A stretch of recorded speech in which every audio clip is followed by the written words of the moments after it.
Okay, so you have all of your bungees hooked on all the sides. Your top was up to start all the way back. Now I got it part way here. We're gonna pull it all the way down and attach it, your soft top. Okay, now the front of this, there are 4 slots. So you're gonna get these little pieces like this. There's slots where this isn't sewn. And they're gonna slide right in just like this. I'm gonna ship it with these in place. So you don't have to take them out.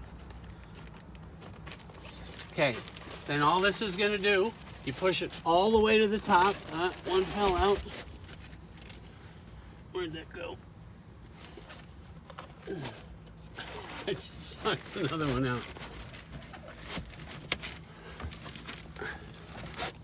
Okay, it slides right up in there. Put this last one in.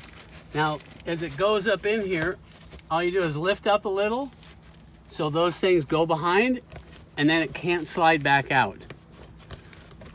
And that's it. If you ever want to take it out, then it's stuck. It can't come out. If you ever want to take it back out, you lift up and just slide those things back out.